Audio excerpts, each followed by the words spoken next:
Hello, welcome to the channel. आज है basic mathematics का लेक्चर नंबर 5। तो आज हम पढ़ने जा रहे हैं बेसिक इंटीग्रेशन। तो पढ़ने वैसे लग रहा है कि इंटीग्रेशन बहुत कोई टफ चीज़ है, बट इंटीग्रेशन कुछ नहीं है, सिंपल मल्टीप्लिकेशन है। ठीक है, जैसे कि हम पढ़ते हैं, जैसे मान लीजिए एक ये वाई कोऑर्डिनेट हो गया और एक एक्स कोऑर्डिनेट हो गया, एक्स और वाई हो गया। ठीक, और यहाँ पे हमें एक ऐसे ट्रायंगल दिया हुआ है। सपोज करिए इसकी वैल्यू 5 है, इसकी वैल्यू 6 है। ठीक, तो हमें जो है इसका एरिया निकालना होगा। अगर ट्रायंगल का, तो ट्रायंगल का एरिया निकालने से क्या होता है, हाफ इंटू परपेंडिकुलर यानी 6 इंटू बेस। क्या हो जाएगा, इसको काट देंगे, कितना हो जाएगा, यानी कि 15 मीटर स्क्वायर। इसका एरिया कितना हो गया, 15 मीटर स्क्वायर। बट अगर हमको यही बोल दिया जाए कि जो ये ट्रायंगल है इसका पूरा एरिया ना निकाल के एरिया यहाँ से यहाँ के बीच का निकालिए, यहाँ से यहाँ के बीच का निकालिए।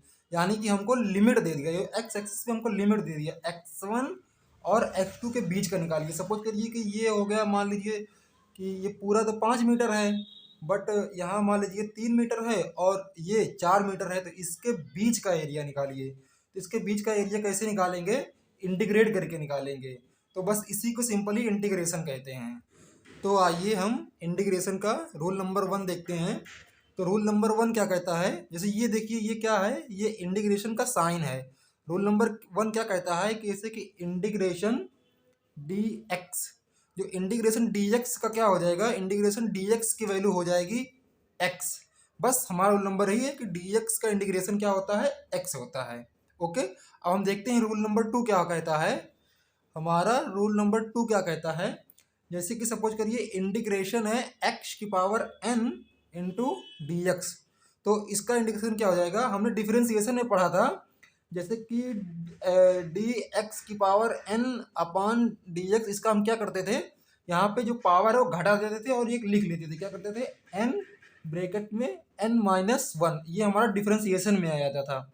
बट इंटीग्रेशन में इसका पूरा का पूरा उल्टा होगा। कैसे होगा, जैसे यहाँ पे हम पावर घटाते थे, तो यहाँ पे हम पावर क्या कर देंगे, बढ़ा देंगे। और यहाँ हम जो पावर हुई थी उससे मल्टीप्लिकेशन करते थे, और यहाँ पे मल्टीप्लिकेशन ना करके हम पावर से डिवीजन कर देंगे। क्या कर देंगे, एक्स की power n into d x का इंटीग्रेशन हो जाएगा एक्स की पावर n+1 अपॉन n+1। ये है हमारा रूल नंबर 2। और आओ अब इसका कुछ हम एग्जाम्पल करते हैं, रूल नंबर 2 के और रूल नंबर 1 के। इसे लिखा हुआ है एक्स की पावर 5 इंटू डी एक्स, हमें इसका इंटीग्रेशन करना है। तो क्या कैसे लिखेंगे, इंटीग्रेशन एक्स की पावर 5 इंटू डी एक्स। ठीक है, तो हमें क्या करना है, एक्स का ही इंटीग्रेशन करना है डी एक्स से। तो क्या हो जाएगा, हमने बताया था एक्स की पावर n+1 अपॉन n+1। इससे कैसे करेंगे, एक्स की पावर क्या है, यहाँ पे n की जगह क्या है, 5 है, तो यानी क्या हो जाएगा, एक्स की पावर 5+1 अपॉन 5+1, यानी कि क्या हो जाएगा, एक्स की पावर 6 अपॉन 6। ये पावर में है और ये बटे में 6 है। बट ध्यान रहे, ये हमारा तभी तक एप्लीकेबल है जब हमें यहाँ लिमिट नहीं दी हुई है। जब तक हमें यहाँ लिमिट नहीं दी तभी तक ये हम ऐसे इसको सॉल्व करेंगे। अब एक और हम एग्जांपल ले लेते हैं, जैसे कि दिया हुआ है 1/x² इंटू डी एक्स। ठीक, इसका हमें इंटीग्रेशन करना है। क्या करना है, इंटीग्रेशन करना है। तो हमने अभी तक पढ़ा था कि इंटीग्रेशन तभी करेंगे जब हमारी ये जो पावर है ये ऊपर हो गई। तो जब पावर नीचे प्लस में है तो ऊपर जाएगा तो किस में हो जाएगा, माइनस में हो जाएगा। तो क्या हो जाएगा, एक्स की पावर -2 इंटू डी एक्स। अब हम इसको सॉल्व कर लेंगे। कैसे सॉल्व करेंगे, यहाँ क्या हुआ है, पावर में है -2, यानी कि एक्स की पावर -2 + 1 अपान में क्या हो जाएगा, -2 + 1। अब इसको आगे क्या करेंगे, -2 में जब +1 जोड़ते हैं तो वैल्यू -1 आ जाती है। क्या हो जाएगी, एक्स की पावर -1 अपान -1। ठीक है, तो अब ये क्या होगा, ये -1 है तो -1 नीचे में 1 लिखें या ना लिखें उससे कोई मतलब नहीं होता है। तो हम इसको कैसे लिख सकते हैं, माइनस ये एक्स की पावर -1। जब ये किसी की पावर माइनस अगर ऊपर है तो माइनस में है, अगर हम इसको नीचे ले जाएंगे तो पावर क्या हो जाएगी, प्लस में हो जाएगी। यानी कि ये आगे क्या हो जाएगा, -1/x। ये हमारा आंसर हो जाएगा। यानी कि dx अपॉन एक्स स्क्वायर का इंटीग्रेशन क्या हो जाएगा, माइनस का 1/x। अब हम इंटीग्रेशन का रूल नंबर 3 देखते हैं। रूल नंबर 3 क्या कहता है हमारा, जैसे कि हम डिफरेंशिएशन में पढ़ते थे कि कांस्टेंट का जैसे कि d3/dx, इसका डिफरेंशिएशन क्या होता था, 0 हो जाता था। बट यहाँ पे ऐसा नहीं होगा। जैसे कि यहाँ पे मान लीजिए लिखा हुआ है 3x⁻³ इंटू dx। अब इसका हमें इंटीग्रेशन करना है, तो इसका हम इंटीग्रेशन कैसे कर देंगे। सबसे पहले देखिए, जो ऐसे इसको इंटीग्रेशन का साइन लगाएंगे, फिर क्या लिखेंगे 3x⁻³ इंटू dx। ठीक, तो जो ये 3 है यानी कि जो कांस्टेंट है, इस कांस्टेंट को हम बाहर लाके एज इट इज लिख देंगे। यानी कि ये जो कांस्टेंट का जो हो जाएगा, क्या हो जाएगा 3, फिर इंटीग्रेशन x⁻³ अपॉन dx। अब इसको क्या करेंगे, 3 ऐसे लिखा रहने देंगे। इसका क्या हो जाएगा, ध्यान रहे कि इसमें लिमिट तो दी नहीं हुई है, तो हम सिंपली ऐसे सॉल्व कर लेंगे। तो क्या हो जाएगा x⁻⁴/4, तो यानी क्या हो जाएगा 3/4 इंटू x⁻⁴। तो ये हमारा आंसर आ जाएगा। कभी भी यहाँ 4 से ये पावर मत काट दीजिएगा, ये गलत हो जाएगा हमारा। तो ऐसे सिंपल लिख देंगे 3/4 इंटू x⁻⁴। तो हमें क्या पता चला कि जो कांस्टेंट होता है, वो कांस्टेंट का इंटीग्रेशन करने से पहले उसको हम बाहर लिख देते हैं। यानी कि क्या लिख देंगे हम, constant into integration x⁻n into dx। ये हमारा कांस्टेंट का इंटीग्रेशन हो जाएगा।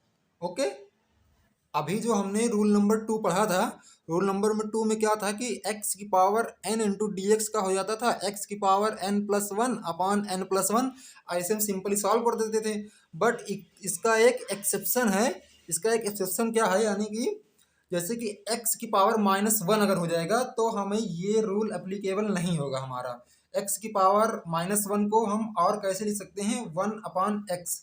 इसका जो है इंटीग्रेशन इस तरह से हम बिल्कुल नहीं कर सकते हैं। इसका इंटीग्रेशन कैसे करेंगे, जैसे कि 1/x, या फिर इसको लिख सकते हैं dx/x का इंटीग्रेशन करना है।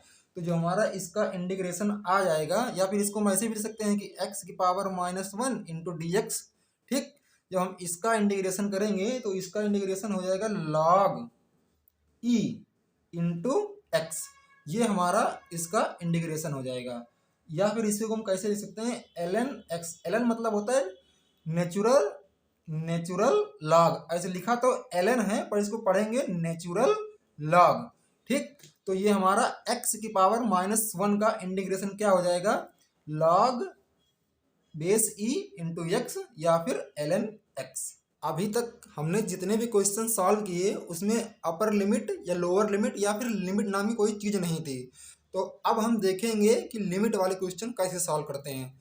तो हम इसको कर लेंगे हम रूल नंबर 5।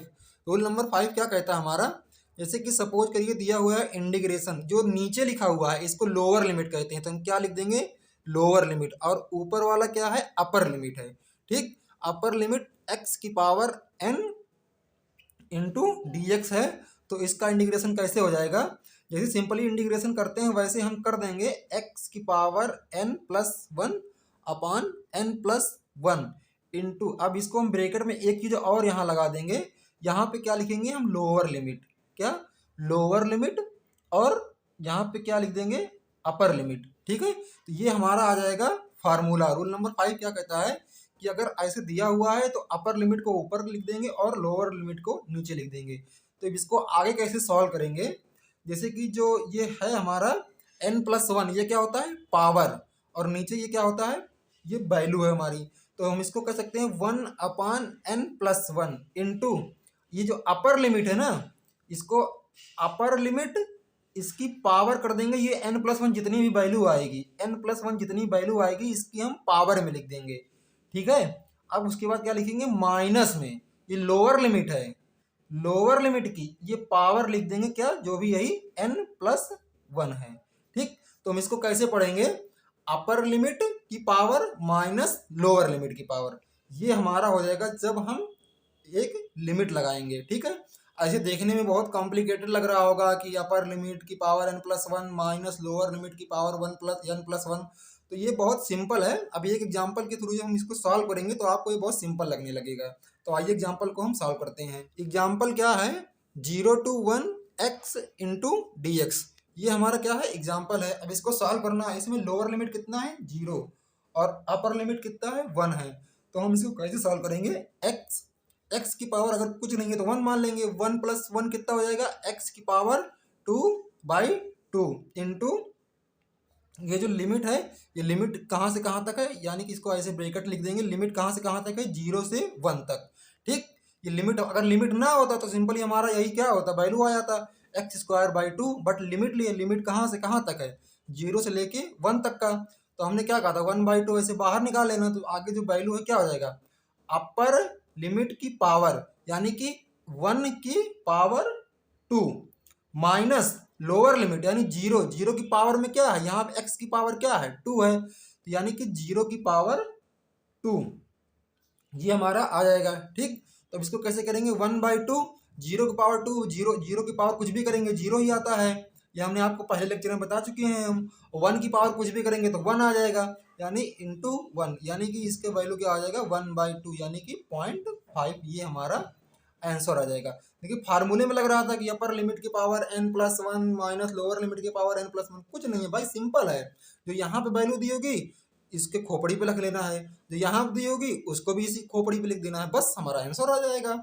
अब आइए दूसरे एग्जाम्पल को करते हैं। चलो, अब एक हमारा एग्जाम्पल दिया हुआ है, जैसे कि लिमिट है क्या से, 2 से 3 है, और x इंटू डी एक्स है। अब इसको कैसे सॉल्व करेंगे हम, इसका इंटीग्रेशन कैसे करेंगे, तो क्या करना है हमें, x की पावर n+1 यानी 1 + 1 क्या हो जाएगा, x की पावर 2/2 इंटू लिमिट इसकी कहाँ से कहाँ तक है, 2 से 3 तक है। तो 1/2 सबसे पहले हम बाहर लिख लेंगे, 1/2। ठीक, अब हमने क्या कहा था, जो ये अपर लिमिट की पावर यानी कि 3, अपर लिमिट क्या है, 3 की पावर क्या है, 2 माइनस ये है लोअर लिमिट, इसकी पावर, यानी लोअर लिमिट क्या है, 2 की पावर क्या लिखेंगे, 2।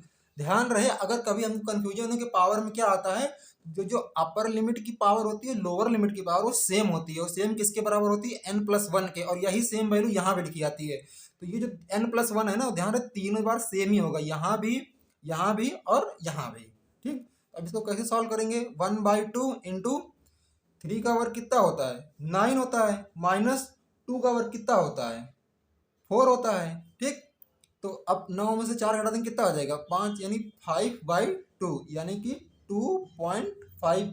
ये हमारा आंसर हो जाएगा। अब आगे एक क्वेश्चन दिया हुआ है कि इफ ए बराबर क्या होगा, यहाँ एक्सिलरेशन होगा, क्या होगा, एक्सिलरेशन डायरेक्टली प्रोपोर्शनल टू है alpha t. Acceleration directly proportional to किसके है, अल्फा टी के। Then find velocity v and displacement x। तो हमें एक चीज पता है कि जब हम डिस्प्लेसमेंट ds/dt यानी कि डिस्प्लेसमेंट का जब हम डिफरेंशिएशन करते हैं तो हमारा क्या आता है, वेलोसिटी आता है। ठीक, जब डिस्प्लेसमेंट को टाइम के रिस्पेक्ट में हम डिवाइड करेंगे तो क्या आता है, वेलोसिटी आता है। और फिर जब हम वेलोसिटी को टाइम के रिस्पेक्ट में हम डिफरेंशिएट करते हैं तो हमारा क्या आ जाता है, एक्सीलरेशन आ जाता है। क्या, एक्सीलरेशन आ जाता है। इसमें बताना क्या है, वेलोसिटी एंड डिस्प्लेसमेंट बताना है हमको। और इसमें भी हमको क्या कहते हैं, कहीं भी लिमिट विमिट तो दी नहीं है, तो हमें सिंपली सॉल्व करना है इसको। तो हमें कैसे सॉल्व करेंगे इसको, देखो ये क्या है, एक्सीलरेशन है बराबर है अल्फा टी के। और हमने अभी बताया कि एक्सीलरेशन बराबर क्या होता है, dv/dt होता है। तो हमें निकालना क्या है, v निकालना है। तो v निकालना है तो हम dt को इधर ले जाएंगे, तो हमें क्या लिख देंगे, dv बराबर dt इंटू अल्फा टी। क्या, dt इंटू अल्फा टी। अब हम इसका क्या करेंगे, सिंपली इंटीग्रेशन कर देंगे। क्या कर देंगे, इंटीग्रेशन dv बराबर integration alpha T into D T. ये हमारा इंटीग्रेशन हो जाएगा। और लिमिट तो दी नहीं है तो सिंपली हमें रूल नंबर 1 क्या कहा था कि इंटीग्रेशन डीवी का क्या हो जाएगा, ओनली वी आ जाता है। ये रूल नंबर 1 है हमारा, यानी वी बराबर यहाँ पे क्या हो जाएगा, कांस्टेंट है, अल्फा क्या है, कांस्टेंट है, तो कांस्टेंट को हम बाहर निकाल लेंगे। और क्या हो जाएगा यहाँ पे टी, और टी यहाँ पे टी की पावर कितना है, 1 है। तो 1 + 1 कितना हो जाएगा, टी की पावर 2/2। ये हमारा क्या हो जाएगा, ये हमारी वेलोसिटी आ जाएगी। ठीक, बट हमसे वेलोसिटी ही नहीं बल्कि डिस्प्लेसमेंट भी पूछा है। तो डिस्प्लेसमेंट को कैसे सॉल्व करेंगे, हमें पता है जो वेलोसिटी होती है वही क्या होता है, D S by D T होता है। तो फिर हमें डी एस निकालना है, तो क्या लिख देंगे, डी एस बराबर वेलोसिटी इंटू डी टी। और वेलोसिटी की वैल्यू क्या आई है, alpha T square by two आई है, ये वेलोसिटी हमारा। तो इसका क्या कर देंगे, इंटीग्रेशन डी एस बराबर वेलोसिटी क्या क्या लिखेंगे, alpha into T square by two into D T. ठीक, और जब हम इसका इंटीग्रेशन करेंगे तो क्या हो जाएगा, सिंपल क्या बचेगा, एस यानी डिस्प्लेसमेंट बराबर, ये अल्फा कांस्टेंट है तो अल्फा बाई टू हम बाहर निकाल लेंगे, तो अंदर क्या बचेगा, तो ये टू, क्योंकि टू भी कांस्टेंट है इसीलिए हम टू को भी बाहर निकाल लेंगे, तो ऊपर क्या हो जाएगा कि टी की पावर थ्री बाई, क्योंकि टी की पावर टू तो पहले से है, तो एक क्या हो जाएगा, टी की पावर थ्री बाई थ्री। ठीक, तो इसको हम सॉल्व करेंगे तो क्या हो जाएगा, अल्फा बाई तीन और दो ये मल्टीप्लाई हो जाएगा, कितना हो जाएगा, थ्री इंटू टू कितना हो जाएगा, alpha by six into T cube, ये हमारा क्या हो जाएगा, डिस्प्लेसमेंट हो जाएगा। यानी कि अगर ए बराबर अल्फा टी दिया हुआ है तो हमारी वेलोसिटी कितनी हो जाएगी, alpha into T square by to, और जो हमारा डिस्प्लेसमेंट हो जाएगा alpha into T cube by six. अब हम रूल नंबर 6 में ट्रिग्नोमेट्री के कुछ जो साइन और कॉस थीटा होते हैं हम उनका एग्जाम्पल करेंगे। ठीक है, तो जैसे कि हो गया कि sine theta into D theta, क्या हो जाएगा, साइन इंटू डी थीटा का जो हम इंटीग्रेशन करेंगे तो इसका हो जाएगा, साइन का इंटीग्रेशन जो होता है कॉस थीटा होता है, क्या हो जाएगा, कॉस थीटा।